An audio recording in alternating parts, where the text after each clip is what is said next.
Lecture 3A. So today we're going to talk about pH and reduction oxidation or redox reactions. And these are physicochemical parameters, pH and redox, that control a lot of the movement of metals in fluids and in magmas for that matter, which is important for the production of ore deposits. So that's what we're going to talk about today.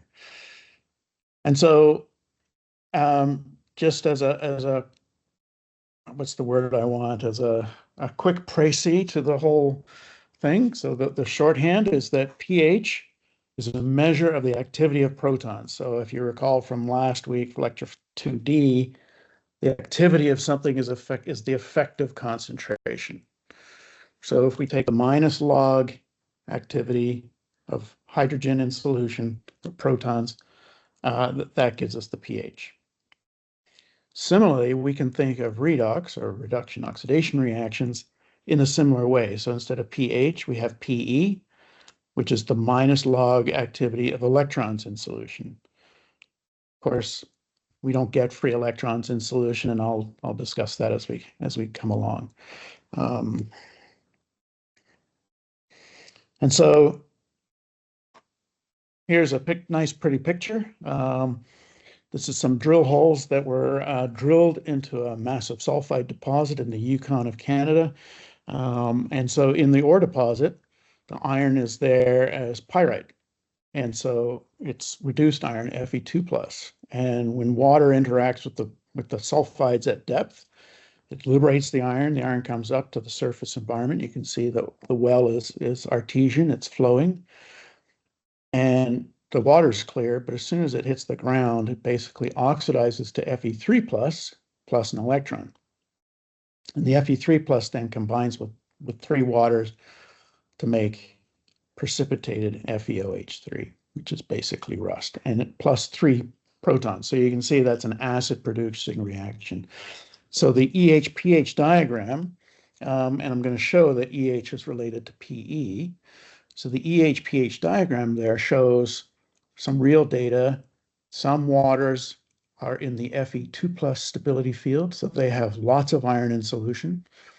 And the other waters up on the top right here are in the FeOH3 PPD field, which is for precipitated. And so these waters have almost no iron in them because iron in 3+ state is not soluble. And so we can see on this diagram a nice relationship between the redox state on the y-axis and pH on the x-axis in terms of how iron and sulfur speciate, or how they form. Okay, so why do we care? Because pH is a major control on metal solubility, and it's commonly, or most people think that pH varies from 0 to 14 in as much as people think about pH at all. But as we can see on the chart on the right, there's an old mine in California called Iron Mountain, where the water that comes out of the adits in that mine can have a pH of minus 3.6. And so you may say to yourself, how do you get a negative pH? And I'll describe that as we go forward. But you can also see on that diagram on the right where some common sort of household type solutions fall. Mind you, you wouldn't drink battery acid, but nevertheless. You can see vinegar is very low pH, lemon juice has very low pH, milk is less than neutral, and so on. Okay, so it's always boring to give a table in a talk, but I'm going to do it anyway. And what I want you to focus in on is the iron, zinc, and copper values. And so typically, these in waters, particularly in surface waters, are in the parts per trillion to parts per billion concentrations. Well, here, if we look at iron, for example, it goes from 2.67 up to 141 grams per kilogram. Okay, as we get to these more acidic conditions, and as we get to the most acidic condition, those waters just can't hold any more metal. Look at zinc. Zinc goes up, copper goes up into grams per kilogram values. And if we look at sulfate, just to put that into context, sulfate goes up to 600 or 760 grams per kilogram. That's half a kilogram per kilogram is sulfate. So half the mass of the water is sulfate. It's amazing. And that's because of acid mine drainage. Okay, so we can think of acids as Bronsted-Lowry acids. And so an acid-base reaction involves the transfer of a proton, right? So an acid donates a proton and a base accepts that proton. Here we go, nice little cartoon. Acid gives the proton up to the base. So for an acid in water, so we can make a reaction, water plus some acid, where A is just a ligand and H is hydrogen. So water plus an acid goes to H3O plus, which is called hydronium, but you could think of that as just a proton because it's just a proton plus water, plus a base or the ligand. So we have a base, which is water. We have an acid. We produce an acid and a base. So for any acid-base pair to react, there must always be a resultant acid-base pair. Okay? So it always leads to a new acid-base pair. And so the conjugate base is the weak base formed by the dissociation of the acid. So we call this base 2 the conjugate base to acid 1. Okay? That's where A is some ligand. So just as an example, if we took HA and we said it was hydrochloric acid, the A would be chloride. Oops. So we can think about the carbonic acid bicarbonate system. So we can have water reacts with carbonic acid to produce protons or hydronium plus the base, which is bicarbonate. And in this case, HCO3 or bicarbonate can be a proton acceptor or a proton donor. In that case, we call it amphiprotic. So we can also write that reaction. We can ignore the initial water and just write the reaction as carbonic acid dissociates to bicarbonate plus acid. Okay. And so we can write an equilibrium expression for this dissociation of the equilibrium constant is just K for an acid reaction. And we have the products divided by the reactants. So we have the reaction carbonic acid goes to bicarbonate plus acid. And so we would write that as Ka is the activity of H plus times the activity of bicarbonate divided by the activity of carbonic acid. So you can see we've got the activity of H plus there. Well, remember the definition of pH is the minus log activity of that H plus. So we can think of that Ka. So if we use a pH convention, we take the minus log activity of Ka and we get pH.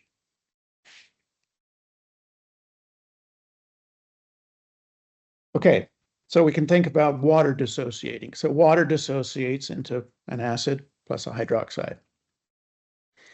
And at 25 degrees C, we can express that where my sequence is all upset here. Sorry, I was messing around with this PowerPoint today, so the sequences is gone.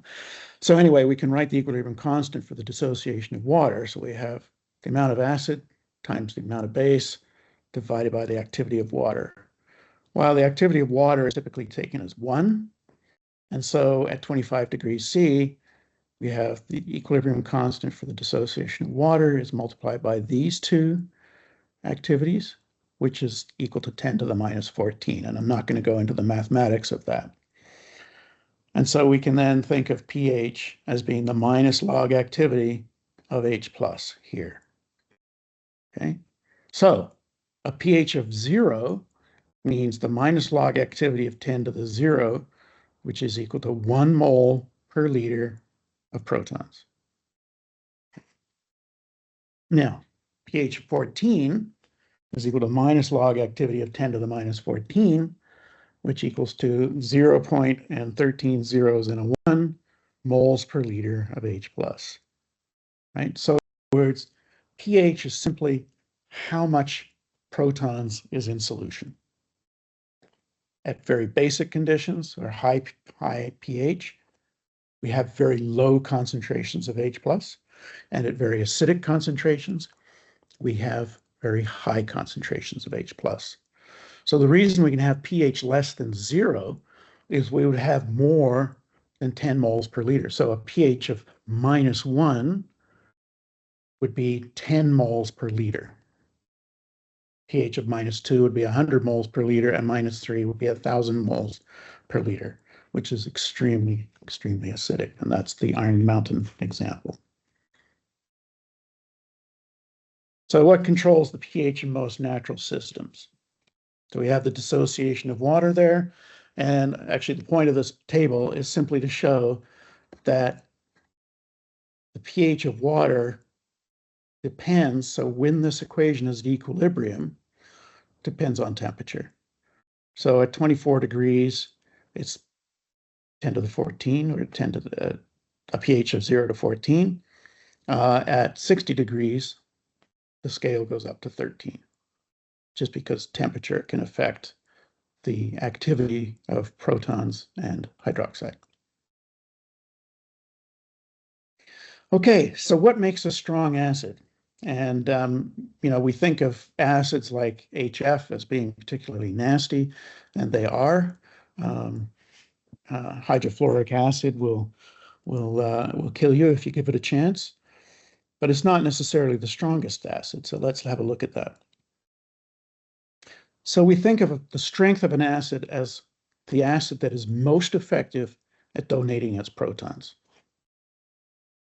Okay, so the smaller the pKa, or the pH, the stronger the acid, and the larger the pKa, or the more alkaline, the stronger the base.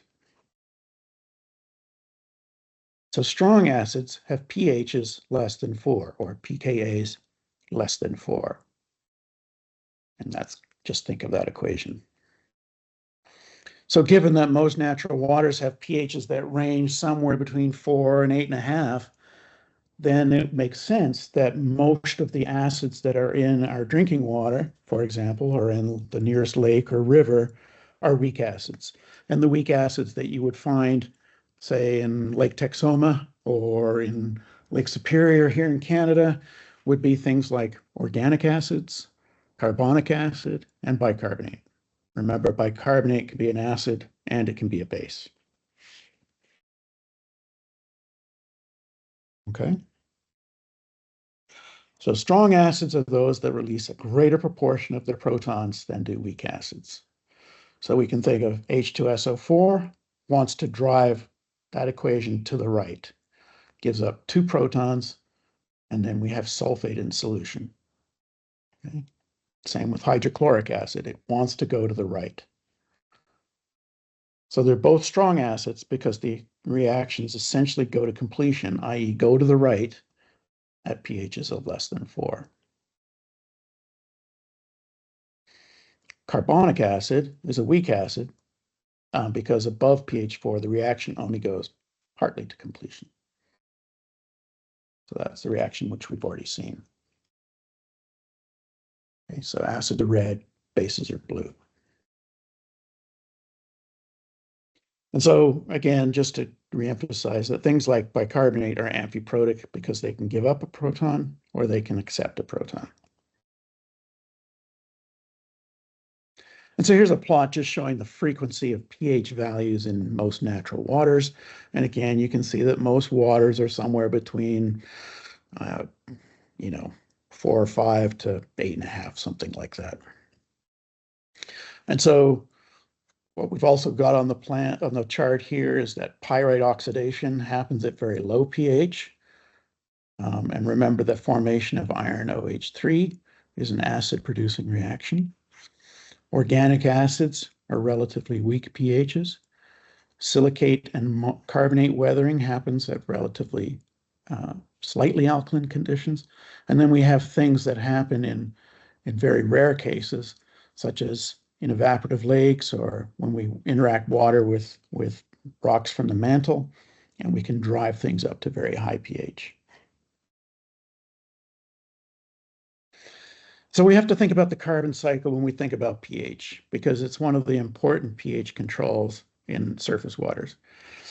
So CO2 gas in the atmosphere dissolves in water as a proportion of the amount of gas in the atmosphere. And this is Henry's law. So if we increase the amount of CO2 in the atmosphere, we will increase the amount of CO2 dissolved in water. And the biggest body of water on the surface of the Earth is the oceans. So we can write a series of reactions. CO2 gas gets dissolved into CO2 AQ or aqueous. When CO2 is dissolved in water, it can combine with water to make carbonic acid. And so more CO2 in the air, more CO2 in water, more acidic oceans. And so on the plot here, we can see CO2 in the atmosphere. This chart only goes to 2010. So we're well above 400. The y-axis is in parts per million by volume, and we're well above 400 now. And you can see that the CO2 in the Earth's atmosphere has steadily increased over time since the records were taken in the 1960s, the late 1950s. The squiggly nature of that line is just seasonal effects by the amount of CO2 being expired by plants. But what do we also see? So as CO2 in the atmosphere goes up, the blue lines, or the blue trend, is for CO2 in ocean water. So it's going up, and as a result, in green, the ocean is acidifying. And we can see that with more recent data. The pH of the oceans near Hawaii have gone from almost a little over 8.1 down to just slightly over 8.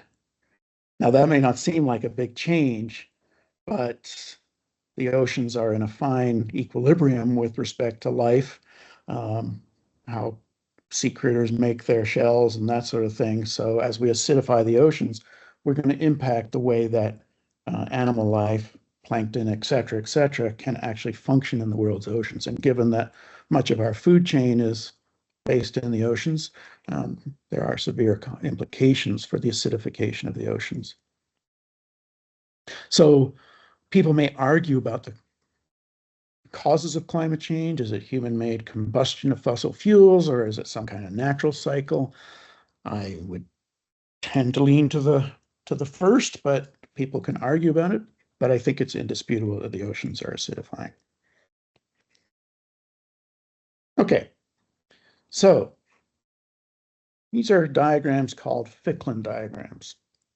And what they show is pH on the x-axis, just going up to 12, and then metal load on the y-axis. And so the y-axis, we have zinc plus copper plus lead plus cadmium plus cobalt plus nickel, the so-called base metals.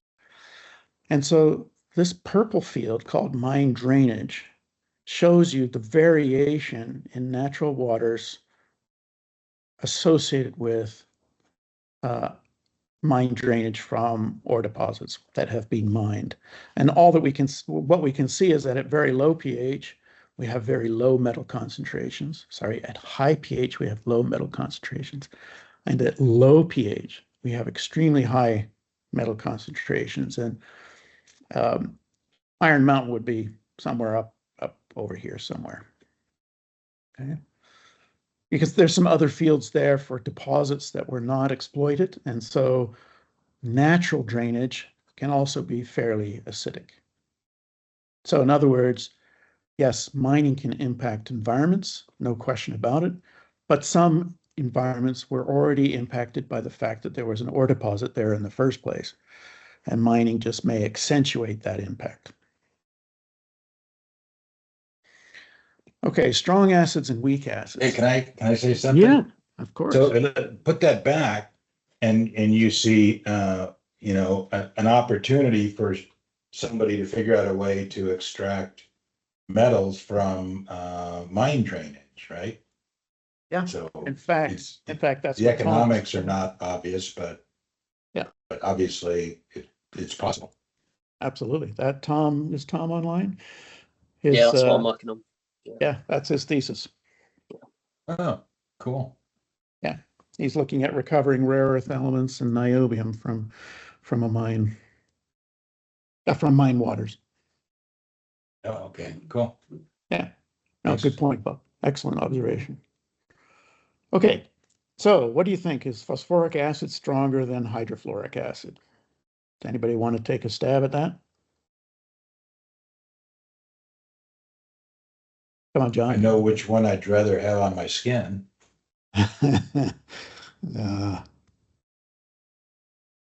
All right. Nobody wants to be 50% chance of being right. That's okay. All right. So here's a table, and we have the acid and its conjugate base, and then the third column is the pKa, or the pH at which the reaction is in equilibrium.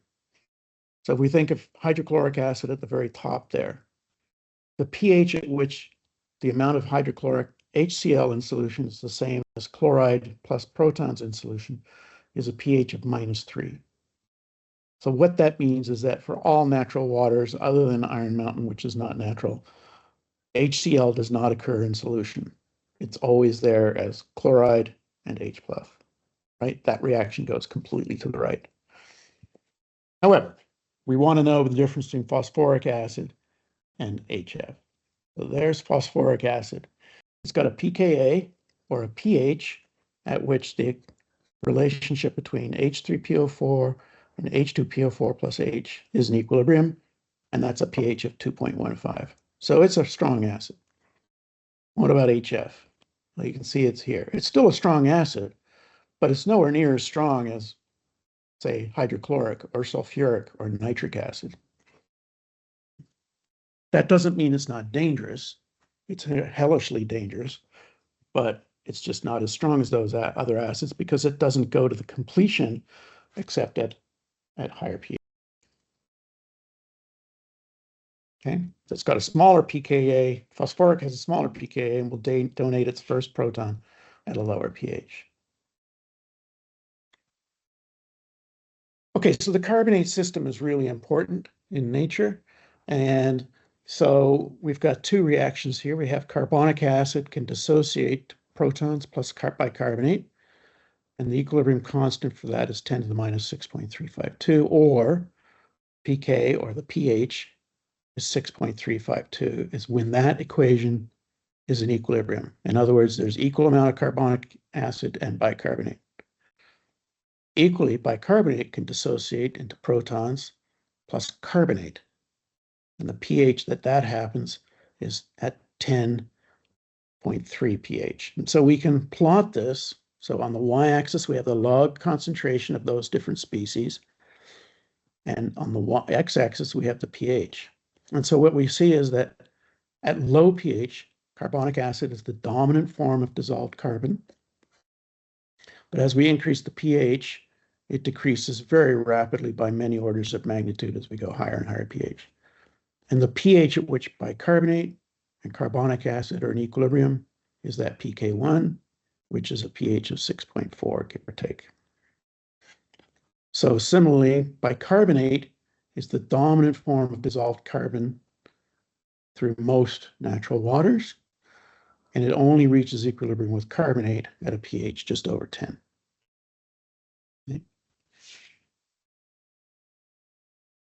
Okay, so that's pH. Are there any questions on pH before I switch gears? John? I guess I'm trying to understand why HF is a weaker acid than HCl, just because the F has got a higher electronegativity, it hangs on to it better. That's a great question. That could be it. I honestly, that's a great question, and I can't confidently give an answer to that. Okay. All No I would, problem. it has it just, that reaction from HF to H plus F doesn't go to the right as what's the word I want? as That's fine. fully as HCl does, depending on pH. Sorry, great question though. I'll look into that and report back. Anybody else? Nope. Okay. So redox.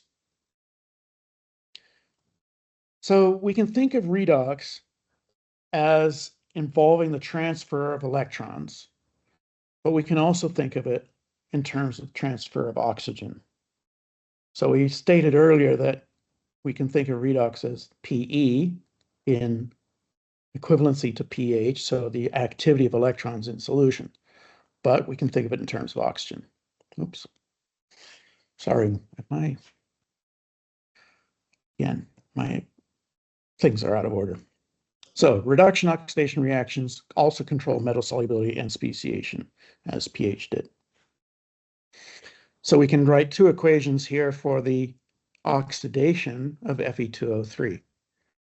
So we can have 3 Fe2O3 plus acid plus 2 electrons gives us 2 Fe3O4 plus water. So Fe2O3 is hematite plus acid plus electrons gives us magnetite plus water. Or we can think of it as Fe3 plus an electron goes to Fe2 plus. Perfect. But we can think of it as a transfer of oxygen as well. Fe2O3 goes to Fe3O4 plus a half O2. And similarly in solution, 2 Fe3 pluses plus water goes to Fe2 plus a half oxygen plus some acid. So in dealing with solutions, we can consider the transfer of electrons as being easier because many reactions at low temperatures anyway are quite sluggish with respect to exchange of oxygen. So then we can think in terms of how do we classify redox? And these are just generalized terms, but we can think of waters as being oxic when they have measurable dissolved oxygen. We can think of them as being suboxic when they don't have measurable oxygen, but don't have sulfide, but do contain significant dissolved iron, and that would be as Fe2 plus. We can think of reducing waters, or we can call them anoxic, and waters that can contain both dissolved iron and sulfide. And then euxinic waters contain no free O2 and lots of free hydrogen sulfide. Okay. Now this diagram is called a redox ladder. And basically what it's doing is we're going from low FO2 or fugacity of oxygen. So low FO2 means there's very little oxygen around. High FO2 means there's lots of oxygen around. And so what we have on the ladder is redox couples. So we have the redox couple between hydrogen gas and water, and we step up. We have the redox couple between methane and dissolved CO2. So CO2 is more oxidizing than methane. And that's important. The microbes that facilitate that reaction are called methanogens. As we become slightly more oxidizing, we'll convert hydrogen sulfide to sulfate. And these are sulfate reducers or sulfide oxidizers will do that. FeOH3 and Fe2 plus mediated by iron oxidizers or reducers, and so on up the chain. Okay. Okay. So oxidation is a process involving loss of electrons. Reduction is a process involving gain of electrons. But free electrons do not exist in solution. So any electron lost from one species in solution must immediately be gained by another. So just like pH, for every oxidation reaction, there's a reduction reaction. And we can think of a mnemonic, Leo roars grr. I've never heard a lion roar grr, but anyway, Leo roars grr. Loss of electrons is oxidation, Leo. Gain of electrons is reduction. So it's just a nice way of remembering that. Leo roars grr. So as I said earlier, PE is similar to the pH concept. So the PE is the minus log activity of our electrons in the solution, not that they exist. So it's useful to define this quantity as PE, even though electrons don't exist in solution. And what the PE represents is the tendency of a solution to donate or accept an electron. So if a PE is low, the water is reducing, and if PE is high, the solution is oxidizing. Now, it's hard to measure PE, but we can measure EH with a voltmeter. So we can express electron activity in units of volts, and we call that EH. And these are related by the PE is equal to F, which is Faraday's constant. There we go.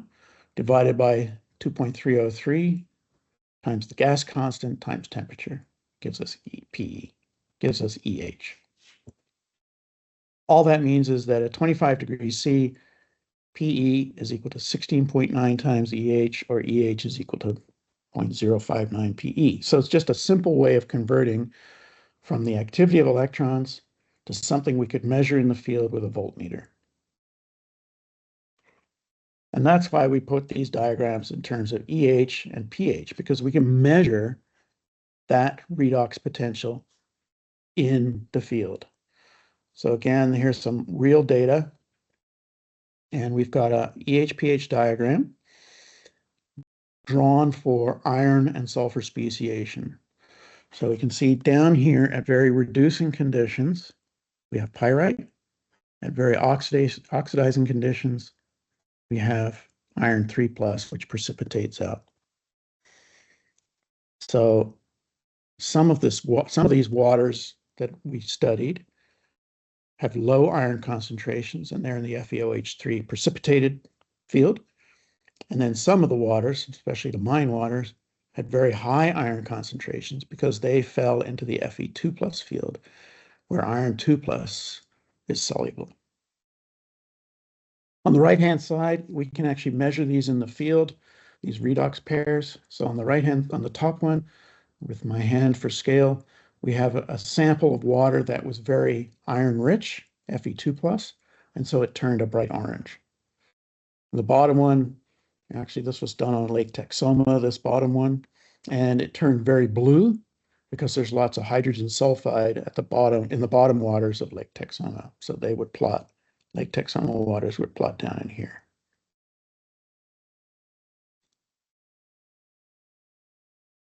Okay, you so had here's a question about the Ficklin diagram in the chat. The Ficklin diagram. Okay. Yeah. Ficklin. Yeah. So I want to go back to Madison said. I didn't want to distract. It's like a kind of a small question. I just wanted to know, is it all metals or just this subset? And like, why was that subset chosen? Yeah, so this subset's chosen because these behave as metal cations in solution, and they're the ones most commonly released by acid mine drainage.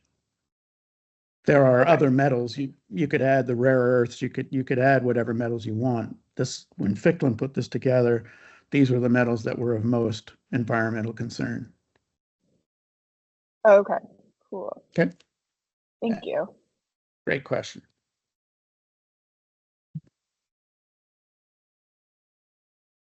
Okay. So the plot on the left just shows some real data collected over that ore deposit that I showed with the iron staining at the very start of the lecture. And so we've got EH plotted against DO, and it's just showing that as we decrease the amount of dissolved oxygen, we get more reducing waters. So that makes sense. The top right here, as it's more reducing, we get more hydrogen sulfide in solution, so that deep blue color. But as we become more oxidizing, hydrogen sulfide is not stable, and it decreases in concentration to basically detection. Same with Fe2+. At low EH, or reducing conditions, we can get lots of iron in solution. We go to higher EH, we get no iron in solution because it precipitates. So we can say that redox controls metal solubility in low temperature aqueous systems, and it controls the speciation of different ions like iron 2 plus and hydrogen sulfide. And so at higher EH, the hydrogen sulfide oxidizes to sulfate, and the Fe2 plus oxidizes to Fe3 plus, which precipitates. Okay, so what about in magmas? So we can think of redox not just as oxygen or electrons, but in this case, we can also think of redox in terms of the fugacity of sulfur. So that's the partial pressure of sulfur. So we have a plot here that plots partial pressure, the log of the partial pressure of oxygen versus the partial pressure of sulfur. And so what it's showing is that as we increase the partial pressure of sulfur at relatively low FO2, we can form pyrite. Slightly lower oxidation fugacity of sulfur will produce a mineral called pyrrhotite. So pyrite and pyrrhotite are both iron sulfides. It's just pyrite has more sulfur per mole of iron than pyrrhotite does. Conversely, as we increase the oxidation state, we're going to produce magnetite or hematite rather than pyrite and pyrrhotite.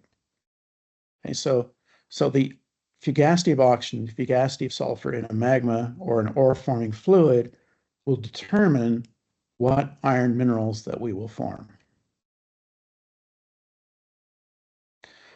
Now, this diagram is a little complicated. So can I jump in here? Of course. So those of you in Dallas, if you go to the Eagleford, you'll see an interesting thing. The Eagleford Formation is a black shale with lots of sulfur and lots of iron. And you'll see sulfide. You'll see beautiful sulfide framboids in there. And then you'll actually look in some of the veins, and there will be gypsum. And gypsum forms as a result of this. So the sulfide in pyrite, when it gets close to the oxygen rich environment, the groundwater, it converts into sulfate, and that sulfate combines with the calcium and makes these gypsum crystals. It's a fun example of how you can use these diagrams to understand things you actually see in the field. Yeah. Excellent. Okay, so I don't want to get into too much detail here, but we can think in terms of magmas as being more or less oxidizing. And so the plot on the left is just the fugacity of oxygen versus temperature on the x-axis. And there's these different colored lines which represent different redox reactions. The details aren't important, but if we look on the right, so we have the log of the fugacity of oxygen with respect to this green curve on the left. And all it's really showing is that at mid-ocean ridges and back arc basins, magmas are relatively reducing, or in plumes down the bottom here, they're relatively reducing. Whereas in arcs, in the middle here, in the greens, arc magmas are relatively oxidizing. And this has a fundamental control on the kinds of ore minerals that form at mid-ocean ridges compared to arc environments. So to go back here, at mid-ocean ridges, it's quite common to get pyrrhotite because we have lower FO2 and lower FS2. Whereas in arcs, we tend to get pyrite and not pyrrhotite because it's too oxidizing to form pyrrhotite. Okay, and we can think in terms of different porphyry copper deposits, and we'll talk more about porphyry copper deposits when I talk again later on today. But we have different kinds of porphyry deposits. The most common are copper porphyries up here in the top right, but we have copper molybdenum deposits, tungsten deposits, and tin deposits. And really, this is related to what kind of deposit we get is partly related to the fugacity of oxygen, or how much oxygen, how oxidizing it is, and the iron content of the magma. So we get tin deposits in porphyries, at very low iron and low and reducing conditions. And our porphyry coppers form at relatively high iron contents and relatively oxidizing conditions.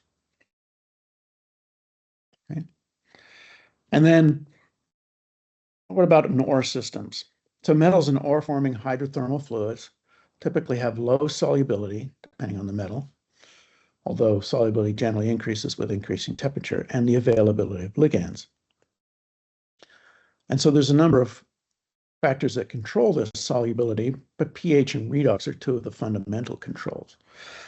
And so the table, the details aren't important, but what you can see is that different metals will bond with different ligands, and this will affect their solubility. And the most important ligands in hydrothermal fluids are chloride, bisulfide, and OH, or hydroxide. So on the right is a activity or fugacity of oxygen versus pH diagram. So this is a redox pH diagram. And really what it's showing is that to form so we have this pale blue is in solution and the orange or whatever that color is means it's a solid.